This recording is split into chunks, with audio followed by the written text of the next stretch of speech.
Hello, everyone. Steve Westman. Welcome to the live Audiophile Roundtable. Good morning. This is an exciting one. Well, I feel they're always exciting. Now, we're going to be diving into a question that's been buzzing around the Facebook groups, different forums. People are talking about it. If you're an audiophile, you got Rhino, Universal, Analog Production, Mobile Fidelity. You got Decca. The list goes on. Audiophile boom or buyer fatigue? Now, let's be honest. It feels like every time we turn around, another label announces a new definitive, ultimate, final, super deluxe, deluxe, the absolute best sounding. I know it seems like every week we're getting these reissues. So last week, Rhino and Analog Productions launched 2 new series. Universal jumped into the audiophile arena. Decca Analog, their classic department, jumped on. MOFI's out there, of course, with their one steps. Now, how much more limit does your credit card have? From the outside, it looks like a boom, almost a renaissance, I'm going to say. Now, from the inside, a lot of collectors, a lot of audiophiles opening their wallets and they're hearing crickets. So today, we're going to ask the honest question for everyone that's watching. Are we living the dream as an audiophile? Is this the golden era of audiophile records? Or are we one release away from full-blown burnout? Are we in the golden age? Or are we just exhausted, broke, and really not only just fatigue, but maybe space fatigue? Do you have any more room as you continue to add on to your collection? But either way, we're going to break it all down. The good, the bad, the goofy, the glorious, and maybe the completely unnecessary. That's normally what we do in these shows. So I've brought in some excellent company. You know them all to help me navigate through this vinyl traffic jam, as I like to call it. Let's bring them all in right now. Michael T. from Seattle, Tim from Colorado, Jefferson, TubeLandia, Berkeley. You heard the monologue. I set the tone. It's been chatter. It's been talk. Tim, get right on it. Jump on this. What a time to be alive. I mean, there are so many choices. You choose your format, your RPM level. You just have to kind of breathe it in and pick and choose. I'm just taking an approach where I tend to go towards the 33 RPM. However, I am very interested in Chad's announcement with the 2 Genesis titles. We all know that Duke sounds like dog shit, so I'm very interested in that. And I'm interested in Wind and Wuthering.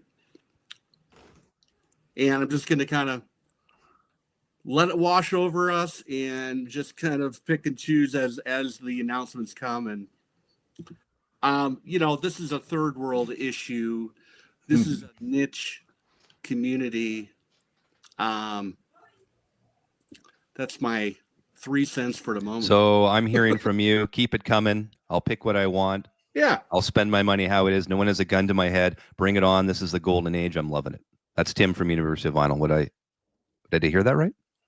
Well, if you know me, you know that I always tend to go towards original pressings, but if the original pressings are out of reach as far as cost is involved, or it's hard to find the right condition.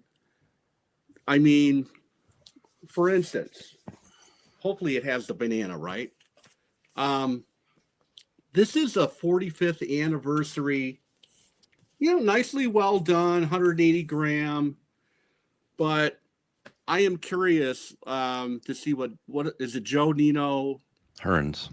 Joe Nino Hearns, yeah. I'm very curious. So I will be purchasing that, and I've seen some people have already received it. I'm waiting. I'd like to hear a couple reviews, but I have a trigger finger on that title. Well, also it's got they definitely, at least for the VU and Nico, they have pictures of the tape box. So which you love. Jefferson loves it. He's looking at it. You probably go to sleep watching that stuff. Right by your bed. You're not supposed to let that pillow talk out into the ether, man. Come on. Catnip. Yeah. Anyway, so yeah, I'm excited about that one. I have yet to hear definitively if the banana is peelable or not on that release. Yeah, there's That's I mean, this is huge for us. Is the banana peelable? we need oh to my get gosh. that confirmed on this. That's a first world issue. We're confirmed. I want someone to confirm that today. Drop it down on the comments.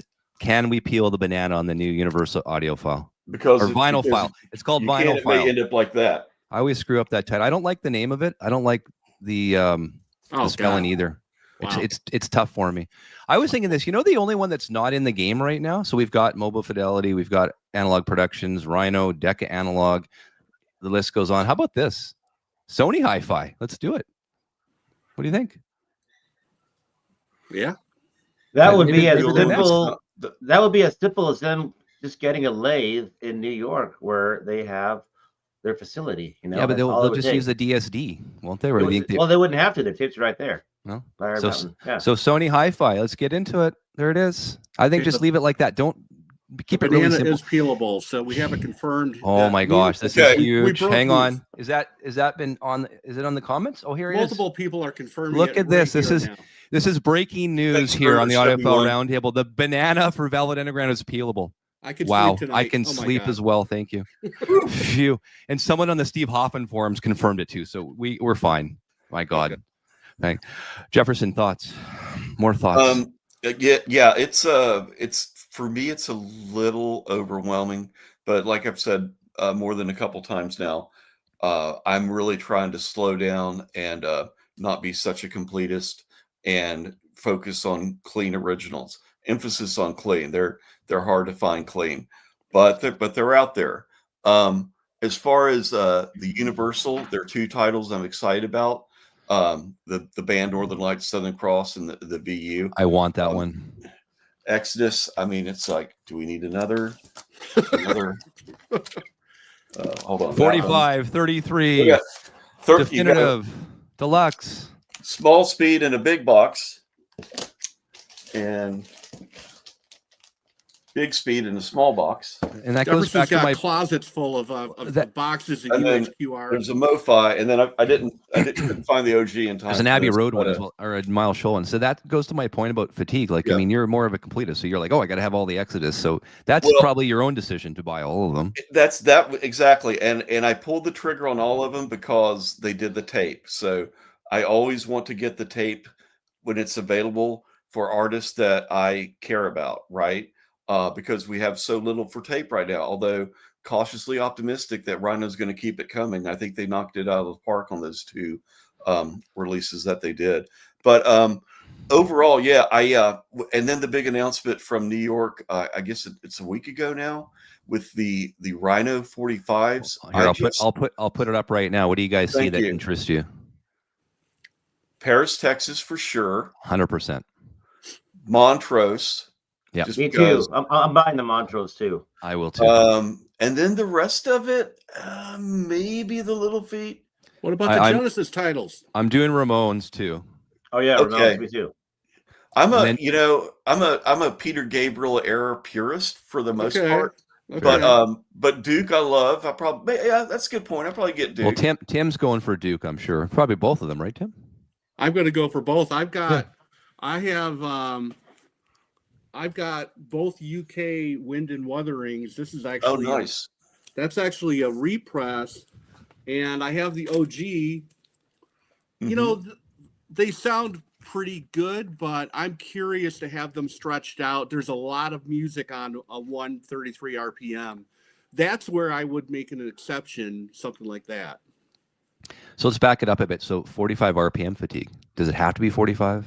I mean, that's a licensing thing between the companies that are putting these all together. I think we've learned at this point, right? Looks like Rhino Hi-Fi is going to stick with 33 RPMs for their titles, giving the Analog Productions, Acoustic Sounds, the 45 RPM titles. Some of the same stuff. Some redundancy there, not a lot, but we're seeing some. Yeah, and from what I think the labels are sticking. I think we're going to retain the rights. We're going to put these out ourselves at 33s, and we're licensing out the niche 45 RPM. That's what it looks like. So it's exercise for some 45 RPM. You're up more. I mean, we were talking about that last week on my show with Martin Strong. I don't know if you guys caught that. We're like, yeah, Ramones. I mean, it's a 7-minute sides or 8-minute sides. I mean, it's a 26-minute album or something like that. It's nuts. Yeah. I'm with Tim and with Jefferson, I'm buying about 80% OG stuff nowadays. Like you guys said, I'm trying to upgrade what I have when I find a better copy, and maybe 20% reissues. So there's still some reissues I'm interested in, but I'm just looking. I love going to the stores, looking at dead wax, look at the condition. That's what I love to do. And I don't know where everybody else is. I mean, we discussed what we're doing. I wonder if our viewers are doing the same thing. Are you guys looking for OGs? And then Genesis is the new Steely Dan. Genesis fatigue. Oh my god! So we're banning Steely. We're banning Steely Dan talk. We're going to be banning Genesis talk, or it depends on. We could go there. I'll go there later. I know you're going to. Wait, look at the look at the shirt that you're wearing, Tim. I don't expect anything less from you. I think we still need. Tim and I did a one-off Steely Dan show one night. That was a lot of fun, wasn't it, Tim? I think we got to revisit that at some point. Maybe there's too much Steely Dan fatigue, though. I don't know. I'm here for it. I know you are. It's no problem. I'll just pick a date. You'll be like right there, ready, done. Well, that's one thing about Steely Dan. I know they were doing the UHQR, and I know when they did that press release a number of years ago now, I think it was during COVID, they were going to come out with just a 33 was it a 33 RPM one-off that was not UHQR? There was some announcement, I swear. They talked about doing a double 45, 45 non-UHQR. That's what it was. UHQR, for $60, but who knows? I think that's way too much fatigue there. So for a lot of people that I've been speaking with as well or texting, it's a lot. And I was mentioning this at the top, space fatigue. Where do I put all these records at some point? I got to be more selective because I don't have the room, especially if you get the 45 RPMs, it starts to really fill up because they're a little bit thicker. So as you move down in your Kallax or whatever you're using to store your records, Tim, I look behind you, you're full. It's full. It starts, I think what happens is your collection starts going and shifting into different rooms. I mean, I have records like all of us, I've got records in 3 different rooms. I have them in the garage too now. And I've got a whole, I don't know what else. I've got boxes and boxes in the garage as well. It's insane. What do I do? And I mean, and that's the thing, like, am I going to listen to all these records all the time? And that's another thing too. You're going to buy $100 record, listen to it once over the next 2 years. That's a really shitty return on your investment. Steve, I haven't even opened this yet. Katie Lang, Ingenue. It's a great album. There's only so much time in the day, but that's my concern. I will cherry pick. The reviews of this were fantastic. The CD sounds amazing. I thought, what the hell? But there's only so many hours in the day in the week. I just got back from a 3-day road trip. Went out to dinner with my wife last night and managed to listen to 3 albums. And they were all OGs, but but yeah, it's Well, let's talk. Okay, so talk about fatigue. So I mean, Tim, you're going to get this in the next probably today or so. But on Monday night, I'm having R.E.M's producers Mitch Easter and Don Dixon on, myself and Grover Beery, the Definitive Sound Series, One Step, Chronic Town, and Murmur. So I have the test pressing here. I just got this the other day, and of Chronic Town and Murmur. Awesome. They sound great. So getting back to more fatigue, this is more stuff now. If you want to get, are you going to listen to it a lot? And this is more of an expensive record because these are these premium one steps, which are going for $125 or so. So that's another decision you're going to make. If you're R.E.M. completist, yeah, you're going to buy it. If you're an R.E.M. fan, you're going to buy these one steps. I would assume, right? For me, the fatigue comes when it's like you guys, when it's the same title reissued over and over, like Jefferson was showing Exodus, right? I mean, like, but when it's innovative and something new that nobody's done, I want to buy it. And Steve, I'm going to segue right into Intervention Records. Hang on, we're not moaning. This isn't a moan. No, not moaning. I'll moan if you want. Jefferson, I'll get Jefferson moaning. Don't worry about that. When you're doing something new and innovative, yeah, I want it, right? So what's your segue? You're segueing? Sorry. So Intervention is working with Sun Records. Nobody's ever done this before.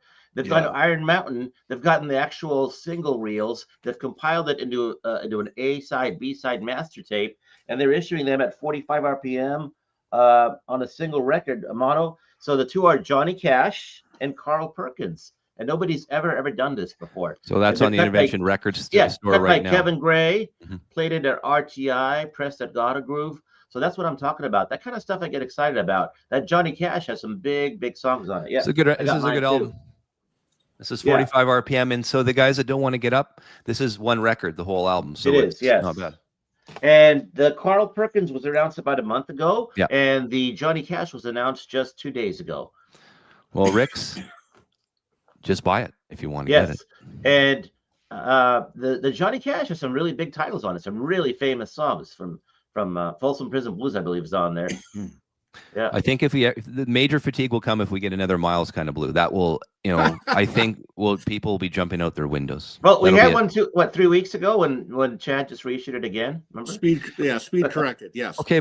Here's every the thing, every release since 1996 has been speed corrected. The last time they had the wrong speed was when Classic Records did it as a comparison to the I have the Classic Records. I have the Classic Records kind of blue. I was under the assumption that was speed corrected as well. That was 92. That was 92. It was exactly the same as the one that just came out. Same plates. When one side is speed corrected, one's not. It's got 45 RPM flamenco sketches. Alternate. Here's the one thing. One thing now. I feel like there's more opportunity to buy these records. You don't have to rush out and get anything. Nothing's selling out. Nothing's like, oh my gosh, I need to get it during the COVID days. We'd be clicking, refreshing our page, waiting for these releases and buying them right away. I'm not feeling that really have to jump and get these things because I know they don't sell out unless it's like a Black Sabbath Rhino Hi-Fi. We know those will sell, but you still have a day or two. They don't sell out in an hour. Those Soundgarden reissues that they just did, Apple and Mother Love Bone. Yeah, I just bought that. Those are all sold out now, or at least from my distributor and where I've looked. That Mother Love Bone album, I was amazed with. It was incredible. That's what Apple sounding. And I didn't buy Apple. Unfortunately, I bought Shine, which is like more of an EP record, right? Yeah. I love Shine, and I should have bought the Apple. I probably will buy the. I'm gonna go buy the Apple today, actually. And I bought an original Shine from Josh at High Fidelity about a month ago. He had nice. And I already had an Apple from my old radio. Well, Josh texted my birthday's next Friday, and he's sending me a birthday goodie. So I'll open it on the show next week. So I'm excited to see what it is. Nelson After the Rain. Imagine, yeah. Speaking of selling out, the biggest mystery I think over the last year was the whole Beatles mono box conspiracy. I mean, hang on, is it conspiracy, Tim? Starting this again? There? I mean, what kind of a rollout? Mono Beatles Gate. Mono Beatles Gate. Why is this a conspiracy? I mean, there's so much demand, and I don't know. They operate in weird. I don't know. It's weird. I don't think they're tuned in to what's going on. Right. I mean, they clearly don't watch this show. So why would they know? Joking, of course. But yeah, I think that's another thing. Tune into your customer base. See where it's at. I mean, again, how many did they press the second time around?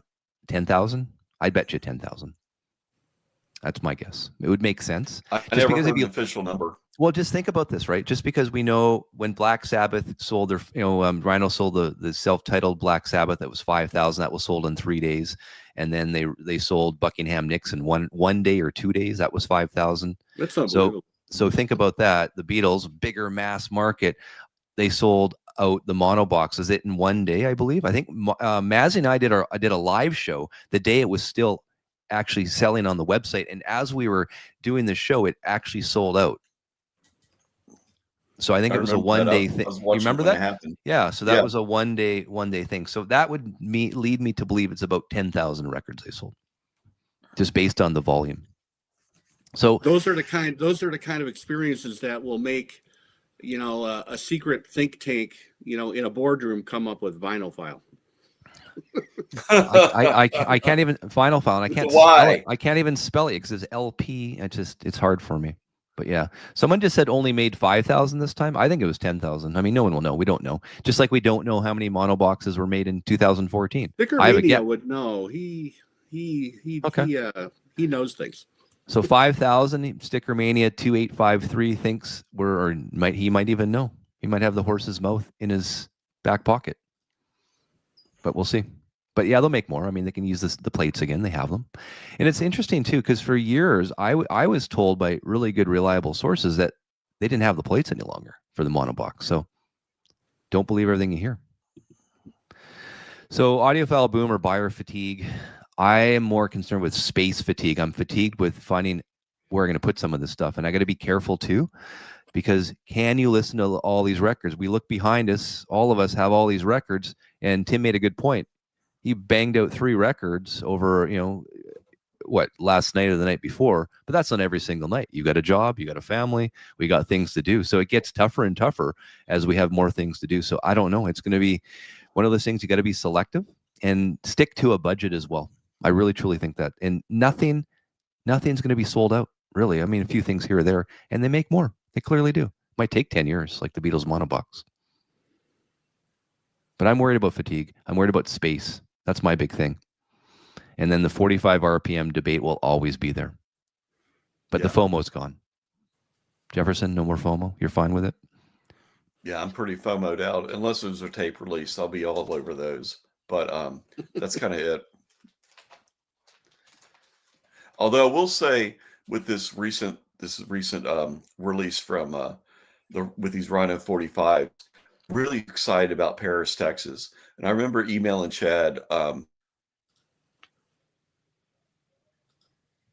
What happened to him? Look at that. He emailed Chad. He emailed Chad, or he's emailing Chad. So that's what happens when you email Chad. Wow.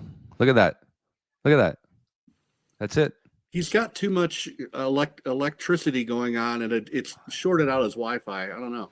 I'm taking him right off. He'll have to come back in. So that's what he's on AOL dial-up, 56K. He's done. He'll be back. We're gonna kick him out. So Berkeley brownout. So everyone, the consensus is, yeah, there's a lot going on, but I think it's a good time. I really do. Just have to be smart with your money. Yeah, I have an original Paris, Texas, and that sounds amazing. I haven't played it. Maybe a month ago I played it. We've made Mazzy's day. Someone else. I'm excited, Mazzy, right? Or at least one title. Yeah. Not all of them. I've got the other ones. Yeah, that was good.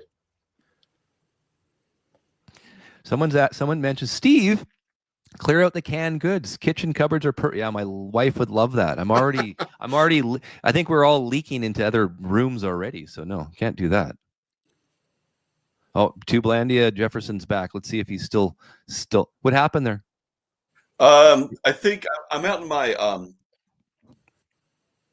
It doesn't matter. Look at this. Unbelievable. This is embarrassing. This is a professional show, Jefferson. I don't know. This is come on. Can you hear us? You can ban me. That's okay. No, yeah, can you guys hear me? He's in his Airbnb shed. So you were saying that you emailed Chad and then you went absolutely still on us. Or so you emailed Chad. Sorry. Well, years ago I emailed Chad about some of the Rycooter soundtrack stuff, specifically his compilation of all his soundtrack albums. And he's like, oh yeah, that'd be good. I like Rycooter. But we're working on it. And sure enough, years later, he comes out with it. So I'm totally stoked about Paris, Texas. So we did get that finally. He's also been very receptive. When he did the Prestige series, I mentioned Booker Irvin, who's my favorite tenor player, and he busted out 3 of those titles were Booker Irvin titles, which exposed him to a newer generation. So, I mean, I think he's listening to people. He also has to pick what will sell. And I think, he's limited to doing 45 on a lot of these series. So I think they're, everyone's sort of doing the best they can, but he's at a disadvantage because Universal, Rhino, they have the catalog, right? He's got to negotiate to get copies of it to even make in the first place. Which means it's going to cost the end user, us, the consumer, more money, right? Because he has to make a few bucks off it as well. Well, didn't they go from 60 to 65 for these? Did we confirm? I know in my show last week, we weren't sure when this whole Rhino Analog Productions thing dropped, we weren't sure of the price of all these. Did we confirm a price? I said 65 to 70 is probably what it was going to be. Did we ever find out the price of these? Has that been published? I'm pretty sure it's 65. It might have been Arnaldo that said it, or Arnaldo. Fidelity's Frequency said that. Okay, cool. Or it might, yeah. So that's what I recall. It would make sense. It would be the same price as the Atlantic 75 series, which is $65, which I think was a real good wheel. Only for the Crosby, Stills, and Nash. So anything David Crosby related is 65. The rest of them are 60. Not 67. Oh, 67. No. that's for the younger demographic. They like that one. Why is there a bump on David Crosby? I don't understand. I don't know. Chad talked about it in one of his monthly videos several months ago, but I think it's something to do with the Crosby estate, is my guess. but that was the thing. Yeah, those were 65. Good. And there's something else with, there's something else on Phil Collins, but I think maybe Phil Collins was just, they did the initial run and then that was going to be it. There was one of the records that he only had a certain amount of time, and then it was a time thing, not a pressing thing. I think on was it the first Phil Collins? Yeah. Mm-hmm. Yeah. Okay. Yeah. So when's the official announcement of the new Rhino 45s from Chad? Did he officially announce it last Thursday in New York? Was that not the official? You're talking about having it on the website. It's not on the website yet. It was. He was going to announce it. He was going to announce it in New York, and then I found out that the label asked him to delay it. But then apparently people had the insert that had him listed. They remember? Right. That's how So the insert leaked. Yeah. Yeah, I was trying to find it on the website before the thing here today, and I couldn't find it. Rhino asked him to delay it. Yeah. I had to go to Arnaldo's video where he held it up and like screenshot it, you know, because I couldn't find it anywhere else, Tim. For his Yvonne album, Tapes Are Screwed, I know that MOFI wanted to do it, and they pulled it. I remember they had advertised it on their website, pretty excited about it, and then I don't think the tapes were workable. Yeah, I mean that's the general consensus. No one's confirmed it, but they announced it and then they pulled it.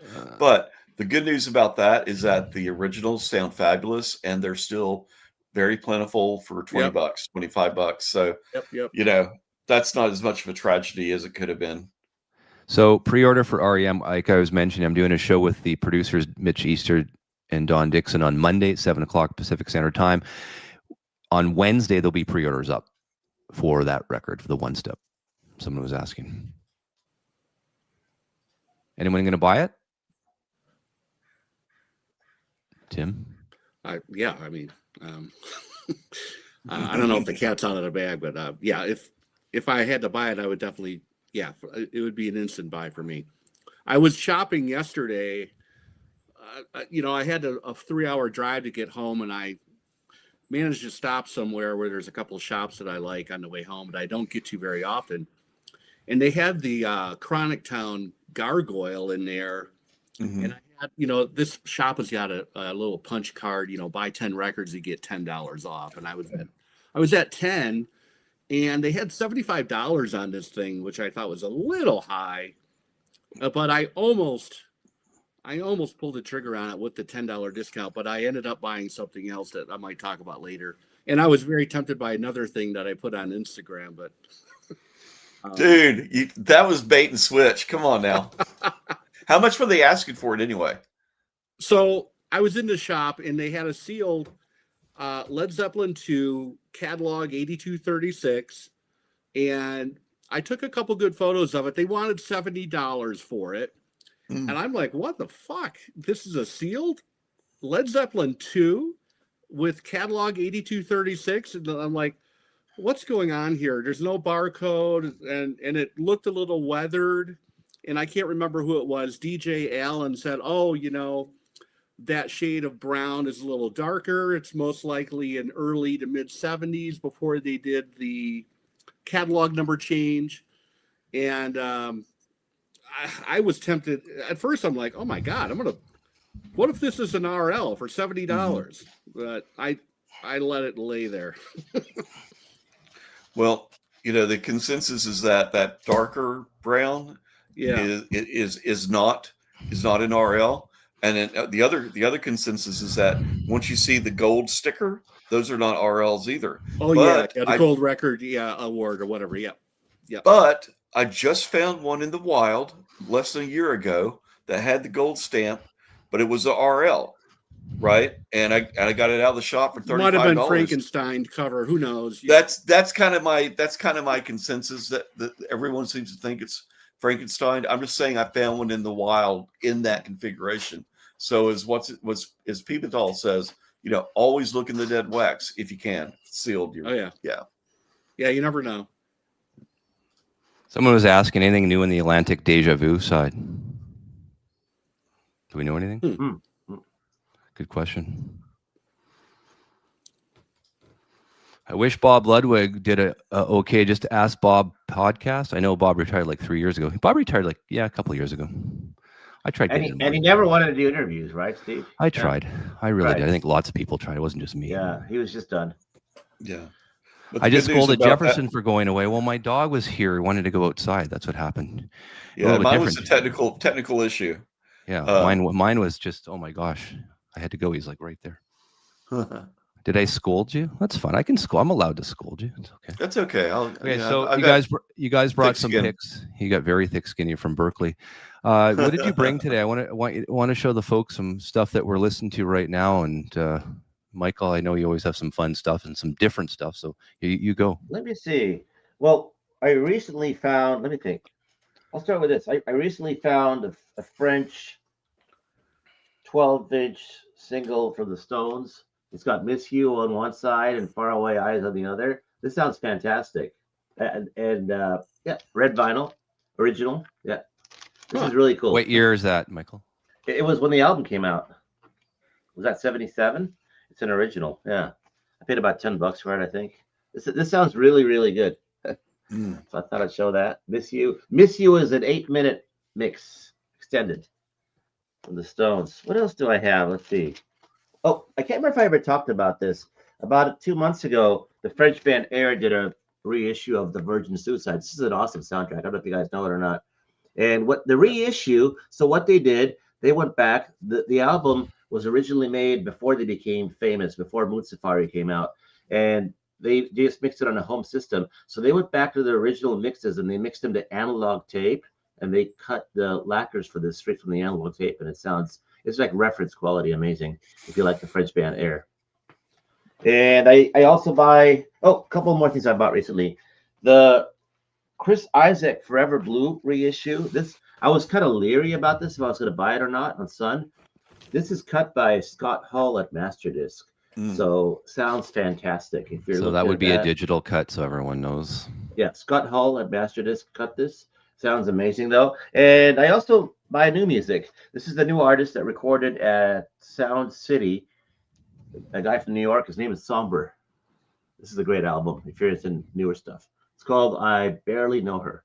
So this is getting a lot of kind of positive vibes lately. Good album. I picked it up last week. That's what I've bought recently. Somebody else go. Okay, Jefferson, your turn. Well, I actually bought a bunch of stuff to show that all the different versions of the things that are coming out. But start with this original Uncle Tupelo. Ooh. Found this at a show about a month ago. How much did you? Can you tell us how much you paid for that? Or no? No, was it a good deal or a bad? Was it under the Discogs median? How's that? I think I paid maximum retail, but let me look really quick. It's okay. I'm just curious. It's got to be $100, I would think. Those are expensive. That's my point. I'm curious to know if you got a good deal on it or not. But I love Wilco and all that alt country bottle rockets, and so I try to. And there's not a lot of it on vinyl, so I try to snag it whenever I can. Absolutely. Let's see. $92. So is that a good deal? Tim would know. It's okay. I think I have an OG of that. It's a great record. Yeah, I'm really bad about buying the things I want when I see them because I don't see them all the time. Another good one. Well, except it just collapsed. This is Kate Wolf. She was a California singer-songwriter in the late 70s, early 80s. She's kind of regional, so not really known a whole lot outside of the Bay Area or Northern California, but just an amazing singer-songwriter, that kind of 80s folky vein.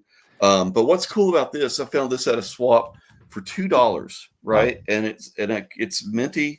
It also has... Put it back up. Looks like it's a Carly Simon almost cover, right? You know, that one Carly Simon, and you know what I'm talking about? There you go. Oh, yeah. Yeah, exactly. But what's cool about this is that, even though I just spilled it, it's got the insert, which you never see if you're looking for these.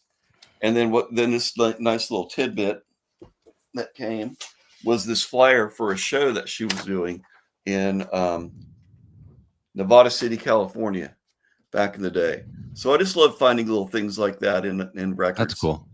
Yeah. That is neat.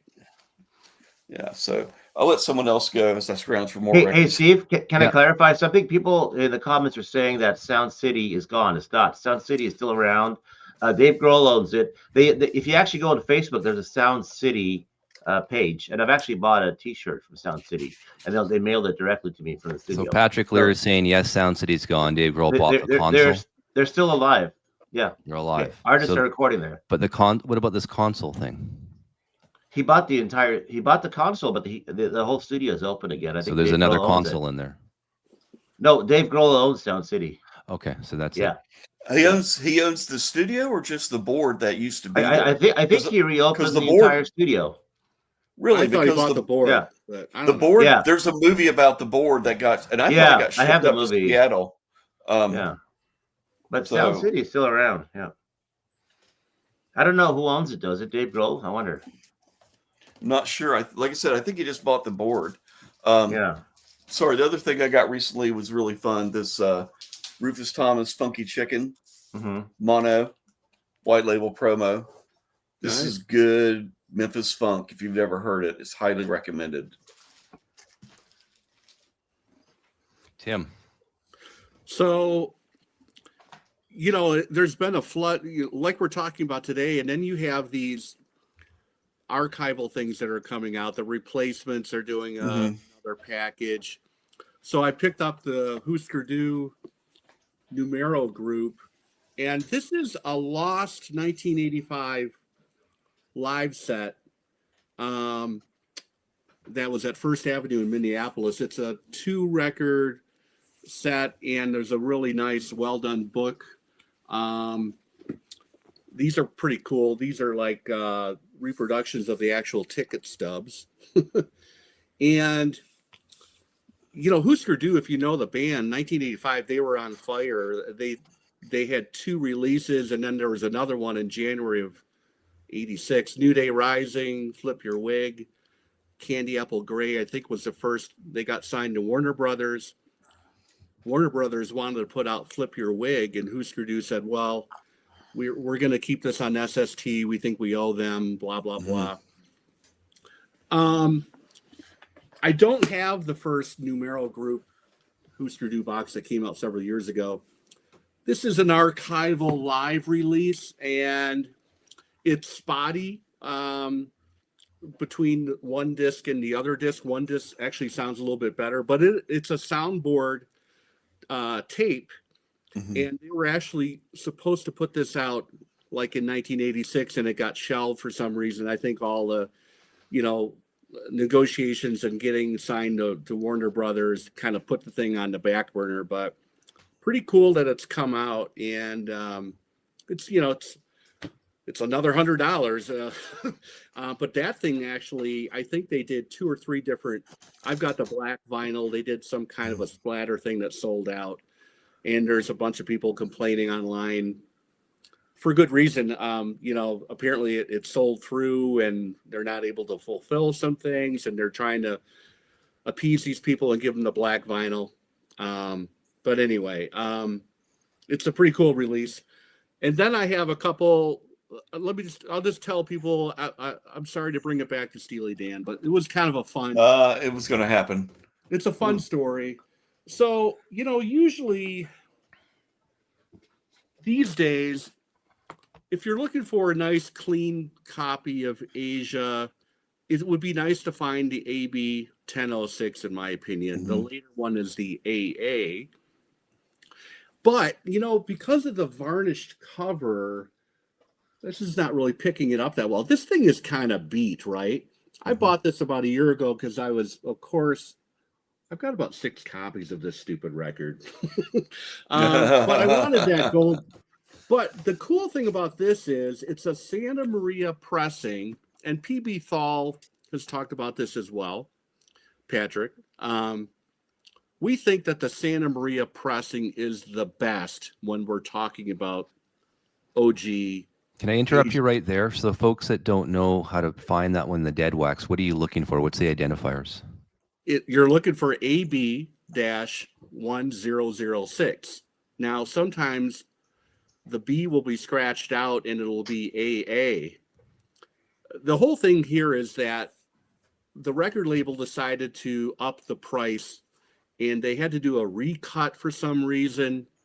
So the true first pressings are AB, second pressings are AA. So it's always fun to find. Usually right here, you're going to see AA 1006, the catalog number. If you ever see one, there is no catalog number. All you have to do is look on the spine and where's my camera? You'll see AB 1006 there. And of course it's on the record too. Anyway, yesterday came across the cleanest copy I've ever seen. Absolutely pristine. For about $25. Nice. And it's the same Santa Maria pressing. So I couldn't help myself. I bought another copy of Asia yesterday. And I love this heavy duty cardstock. And also you can see the AB 1006 down at the very bottom here. And it's not going to pick it up, but maybe it will. That's a fabulous deal. $25. It's right there, actually, that corner. Hang on. So is that the one with the B scratched off, right? Or the A scratched off? This is the true AB 1006. Because remember when Steve Hoffman came on, I did that whole Asia shootout, and Rick's is just saying that AB 1006 sounds the best according to the most. Steve Hoffman said on my podcast that it was the second A cross that sounds the best. But then I think we got confused because I think he also said the Kevin Gray one was his favorite too. So I think we went all over the Cisco. If you want to, $300. But like Jefferson said earlier, they're still out there, and you can find joy in your life for $25 and have the original in your hand. I put this thing through the Human Guru. Yeah. I had a little bit of surface noise coming in right in the lead in, coming into Black Cow. I'm not kidding. I know it sounds like bullshit. I put it through my Human Guru once. It's gone. This thing is pristine. For those that don't know, Santa Maria was one of Columbia Records' pressing plants. Okay. And they also had a plant in Pittman. They had a couple across the country, right? And they would use a letter. There would be a letter that would be in the dead wax to designate the pressing plant. So it's a little squiggly. It's a little squiggly. It's a squiggly S. Yeah. Yeah. So that's on yours, Tim. The squiggly S. And there's also a lot of records have a G. I forget which plant G is. Blazerville. Yeah. I'm going. Loversville. When I go to shows now, I'm seeing people that are putting $50 on this record. $75. But is it selling? You can put whatever price you want. Are people buying it? In Seattle, it is, yes. But are they buying it? Yep. A clean AB is going for $50 around here all day long. But it's got to be clean. It's got to be the AB, not the really crossed out one. Yeah. But if you can find, one more. I always like to talk about finding joy in an OG.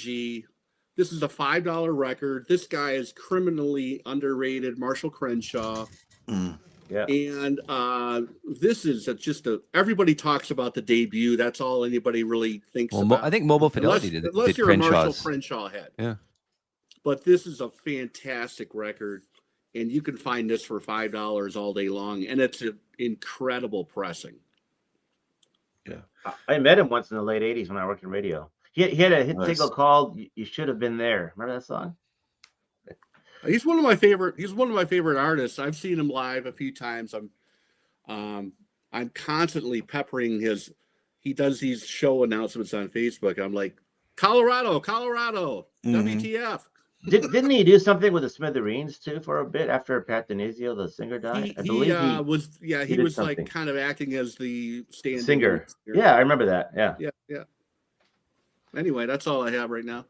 So Tim, I think you're the resident expert on Steely Dan and R.E.M. So KP 5358 is asking, late to the party, who's releasing R.E.M.'s Murmur and Chronic Town? Interscope has them for $30 each, but those are the regular versions, right? where are the audiophile versions? So I will say, just if you're coming late to the party, on Monday night, 7 p.m. PST, I'm having Mitch Easter, producer of the R.E.M. Chronic Town, and Murmur, along with Don Dixon, who produced it as well, with myself and Grover Beery. And release, or the pre-order on that, will be Wednesday. And it's Definitive Sound Series is doing it, which is Grover's working with them. Grover does the Because Sound Matters as well. If you ever, so don't get the two confused. It's not Because Sound Matters. It's Definitive Sound Series, which also released the Dr. Dre. If you guys have the Chronic as well, which has gotten some great reviews in terms of sound quality. So I'll have those guys on. It'll be pre-order on Wednesday. Now I don't know the website, so I don't know. I guess that will be something we'll find out on the show on Monday when I do it. Hey man, that's a huge get, Steve. I mean, that's pretty cool to have those two guys on your show. So thank you. Yeah, it'll be fun. So 7 p.m. Monday, Mitch Easter, Don Dixon, who produced the first two R.E.M. albums, Chronic Town and Murmur. I think Don Dixon didn't do the whole thing. He sort of came in as a friend. He's a friend of Mitch's, as far as I can see. So I'm sure they'll give us the whole genesis of that whole record and how that went down. So it'll be a very interesting conversation. I'm excited about it. He's a cool artist in his own right. He had that Praying Mantis song from the mid 80s. It was kind of a minor college radio hit. I've got it somewhere here, but anyway. So pre-order Wednesday. And I think it's only Michael 3,000. I think it's only going to be printed, if I'm not mistaken. Yeah. That's what I saw. Yeah. That one, okay, so that's a one step. That one, I'm not trying to promote. I'm not trying to create FOMO here. You know that, but I think with 3,000 with this type of band, that might sell pretty quick, a little bit quicker. I'm not saying it's going to be a $250 record aftermarket or anything crazy like that, but it might sell out possibly. Do we know the sourcing on that, Steve? I guess we'll find out. I do know the source. Yeah, absolutely. The sourcing is the original analog tape, cut by Chris Bellman. Wow, for both titles. Mm-hmm. Excellent. Yeah, I have a nice OG of Murmur, and I would assume, I have the test pressings here. I got them the other day, so I have them here. I've had a good listen to them already, and of course, I mean, what can you say? They sound great. And Tim, you'll know too, because I know Tim's going to get this in the next day, maybe. That's awesome. Thank you, Steve. That's really cool. Yeah, absolutely awesome. So yeah, I've got some stuff. So first of all, do you guys like Poco? Any into Poco at all? No? Yes? Maybe so. I really like. I want to take this comment off here. It's gone. I've lost it. But I really like Poco. I really do. So I'm gonna show you my original master recording of MOFI Poco. And what I like about this, Phil Hartman, the comedian and actor, he designed this cover and won a Grammy for this cover. The late Phil Hartman, Canadian as well. Cool. Great record. His brother was actually the manager of Poco and of America, and I think a couple other bands. So I see that MOFI quite often, and it's cheap, guys. I think you pick these up 10 bucks. Great deal for $10. Get it all day long. And this one came with the original insert here and all that. I love some of the wording on this stuff. What did it say here? We do not guarantee to exceed more than 200,000 copies for any release. We know we didn't print off, cut 200,000 of these. I mean, come on.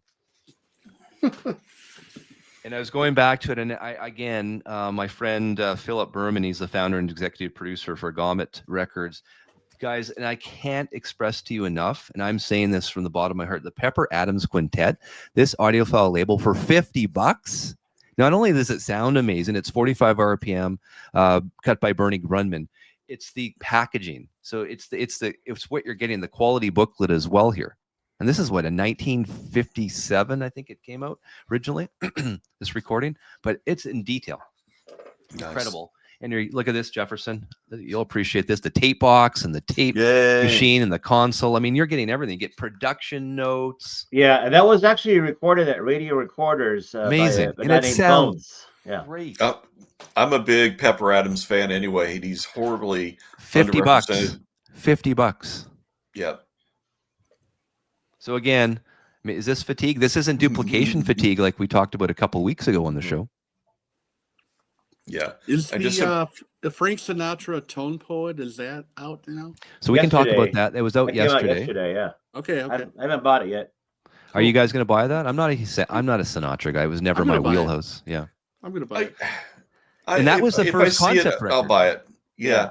And That's that was more the of a very mellow first record. concept record. We've had concept record, Sgt. Pepper, Pink Floyd, Dark Side of the Moon. Yeah. This was the very first concept record, early 60s, right? Was it? Or 50s? Late In the wee 50s, small late 50s. hours?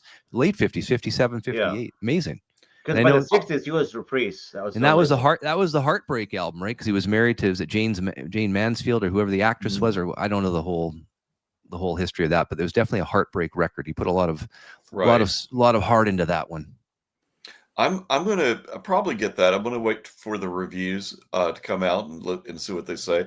I mean, I have a Reprise original, and I see that album a lot, clean. So I mean, I'm not a huge Sinatra fan, but if it's Kevin Gray and they knock it out of the park, I'll probably pick it up eventually. Okay, I've got a treat for you, Jefferson. You like quads, right? Blu-ray stuff, all that. What do you think? It was a rhetorical question. So okay, there's Ava Gardner. Sorry, I don't know. Anyways, that's Susan, okay. apparently. So I'm holding up the iRobot Ellen Parsons project. This is the deluxe box set that's out right now. I think you can buy it on Amazon, so whatever the price is. But what I like about this, what's cool, is that you're getting this, again, packaging. You're getting this huge book here with obviously pictures and notes and everything. But you're getting the remastered CDs. And on the very back, and I'm going to send this to you, Jefferson, you're getting the Blu-ray. All right. And I want you to listen to this and tell me what you think of this one. I'll film it. I'll film a reaction video of me listening to the surround sound. Yeah. So on this one, you're getting the original album, 2025 remaster, plus some bonus tracks. The CD, that's the CD1. CD2, you're getting some bonus studio recordings. CD3, some more recordings from the studio, and then more bonus recordings. And then the records themselves are 2 45 RPM cuts by Miles Scholl. And that was from Eric Wolfson's tapes that never got used, so they're fresh. So if you're a Parsons fan, yes, it's digital, we know, but I'm curious to know what Jefferson's thoughts are on the Blu-ray that I'll send you. Yeah, for sure. Pretty cool, huh? And then again, packaging, right? So again, I don't know the price of this, but if you're into the packaging, this thing, it's tangible. We've talked about it so many times. This isn't just put the record on or the CD on. You can flip through this while you're listening to this album. There's a lot of detail in this. There's even a poster, Jefferson. Oh wow! Can you put Rick's V Spinner's comment on? Not to hijack your flow. I love the Rhino Quadio. Right. I have a nice little Oppo Blu-ray player. I've got the reel-to-reel, and I had an 8-track of all things for doing quad, just because it's simple and easy. Those Rhino Quadios are amazing. You get probably the best surround mix you ever get. What we've been listening to are like the tapes or, digital rips of a 20-year-old tape or something. And, it's fun. If you can find the reel-to-reel quad, that's great. That's probably the pinnacle.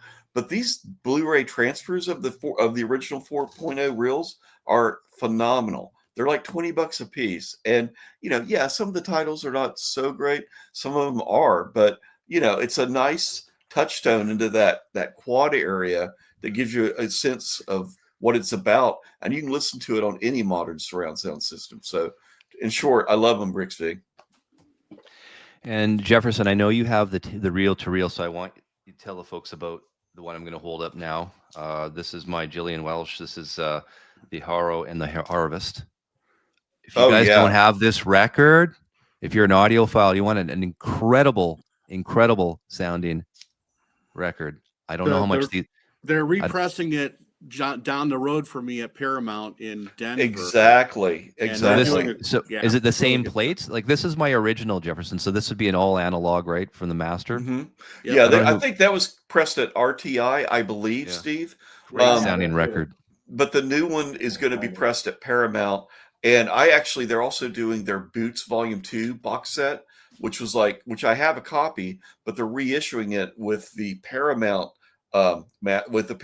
pressings. So I'm curious to compare Paramount to RTI, because I know Gary Sahlstrom ended up at Paramount. It's Dave Rawlings is a part owner.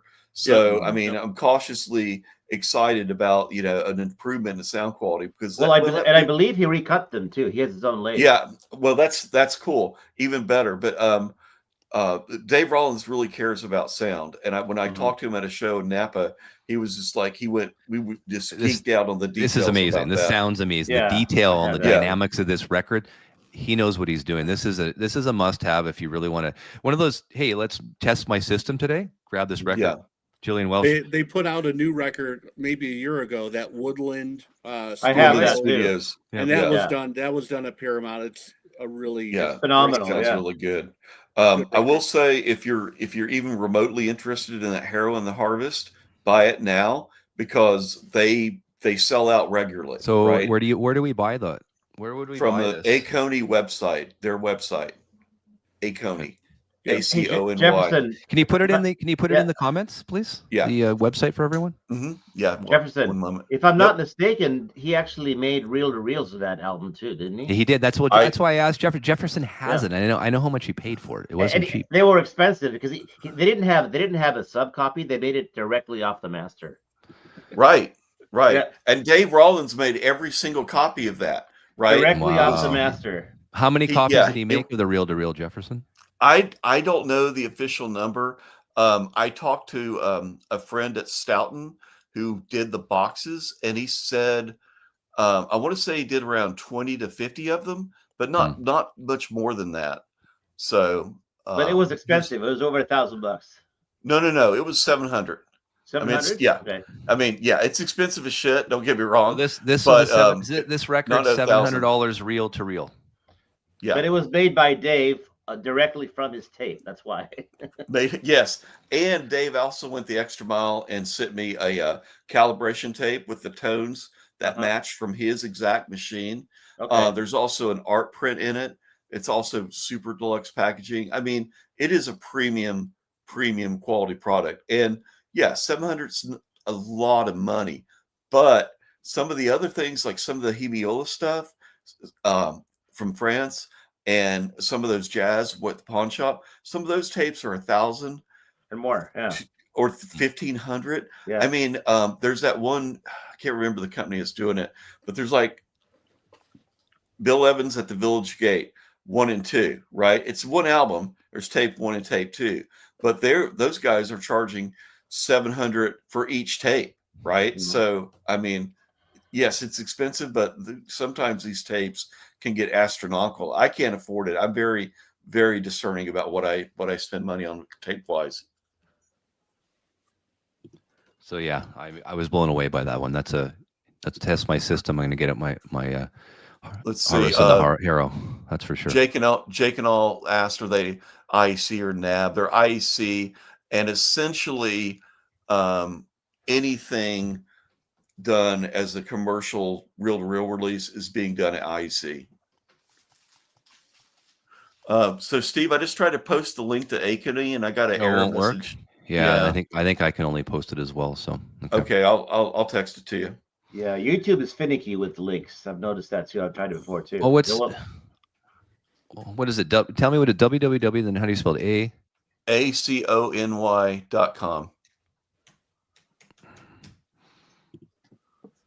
Let's see if it works here. Sorry, Steve. It's aconyrecords.com. Oh, okay. That's why it's not working. Hang on. I want to put it up on the screen. I'm curious to see it. Records, like plural? Yep. Yes. Okay. Yep. Home of Gillian Welch and David Rawlings. Cool. So that's their own record company, I guess. Yep. That's their records. They have a U.S. web store, a UK, and an Australian. Wow. Yep. Cool. I'm going to put it up. I want to see this here. Hold on. Yeah. Oh, shit. They got a trucker hat. Cool. Are you going to buy that? So you guys can see. Let's see what I can find here. So home of visit. Here it is here. Okay. So accept. See what they have. There it is. Yeah. And there's your trucker hat. There's the Widland album. Yep. You know, he has his own Neumann VMS 80 lathe, so he cuts his own lacquers for his releases. You know, Fremer did a pretty good interview with him. Yeah, he did. About a year ago. I remember that. In his Nashville recording studio. A lot of good stuff here. Yeah. Tim's buying the trucker hat. Why is it? It's not displaying on your screen there. It won't work. Oh, it's not working. Oh shoot. Weird. Huh.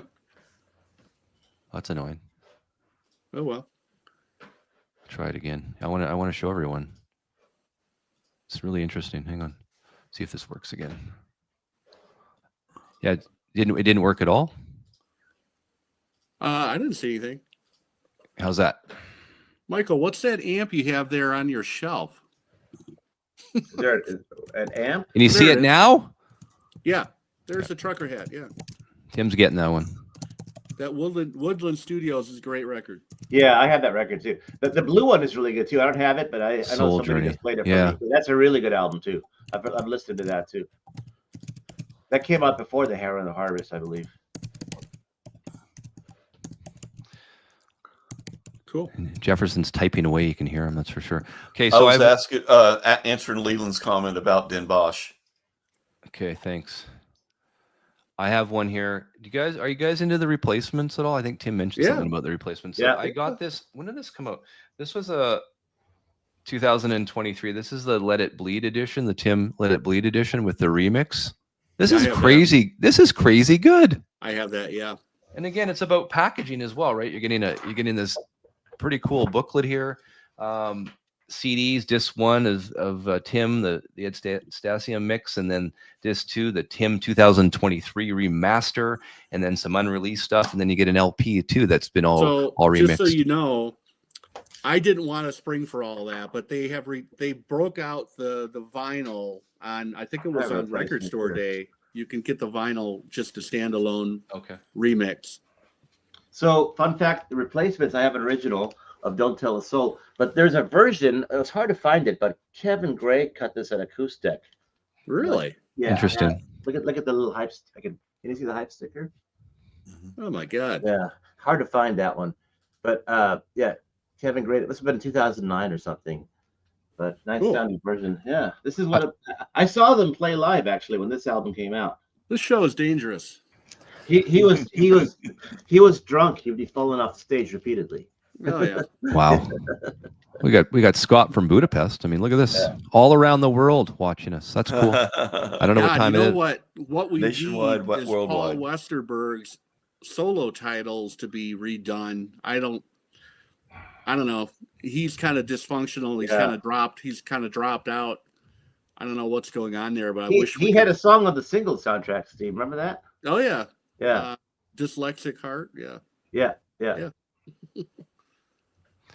So you guys pumped for this R.E.M. one step? Is one step still a thing for a lot of people? I mean, it's obviously priced higher.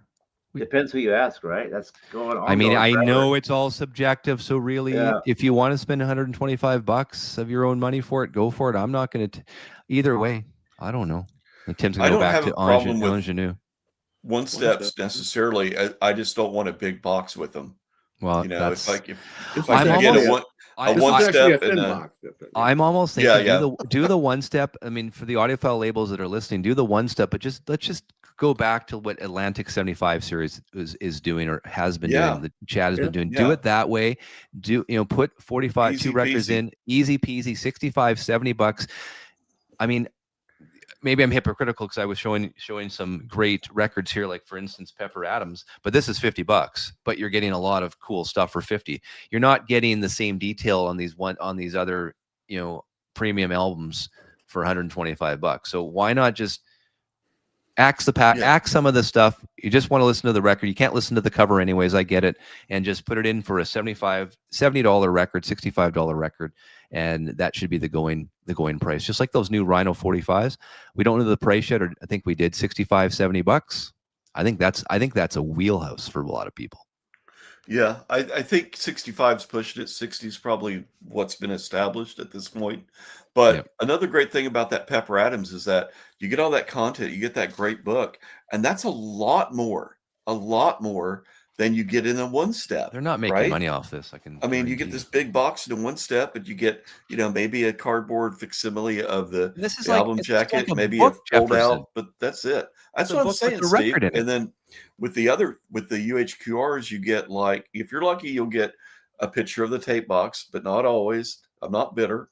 And then you get the same advertising insert that comes in every other record. So, and then the certificate of whatever. So I'm just like, Don't forget the MOFI. You get the foam. oh, the foam. Well, the the foam foam. inlay. Yeah, that's Yeah. important. And The you foam- get the pre-split seams with the MOFI. The foam has they a go weird. ahead and I always split the felt seams so you don't have to. this might sound really weird, but I always felt like the foam on those MoFi one subs had a weird smell to them. I know that sounds really weird, but I don't know. Maybe it's ASMR or whatever. Oh, I don't know. So on Monday, you guys can watch it live. This is going to be cool. Mitch Easter, producer R.E.M., Don Dixon, producer of R.E.M., Grover Beery, reissue producer, and myself. We're going to be chatting about R.E.M.'s Chronic Town EP and their first LP, Murmur, live Monday, 7 p.m. Pacific Standard Time. Definitive Sound Series is going to release the one step for pre-order on Wednesday. And I don't even know the website. That's pretty sad. I should have probably talked to Grover about that. But all details will be given on Monday. Get your questions. We'll definitely have some questions from the live audience if you guys want to talk to Don and Mitch about sort of their processes. I think that would be really cool. So I'm really excited about that, guys. So audiophile boom or buyer fatigue, sure. I think it just depends. Let's just be selective on what we buy. Have a budget, and they'll make more. We know that. Maybe for the Beatles it takes 10, 15 years, but they make more. If you're around long enough, they'll make more. Don't rush out and buy an album for $1,500 because probably it'll be cheaper somewhere else at some point when they repress it. That's how I see things. So guys, thank you. As long as I buy it original, it will be repressed the next week. So there you go. Well, thank you guys. Appreciate it. Been a fun one. Everyone that's watching, thank you.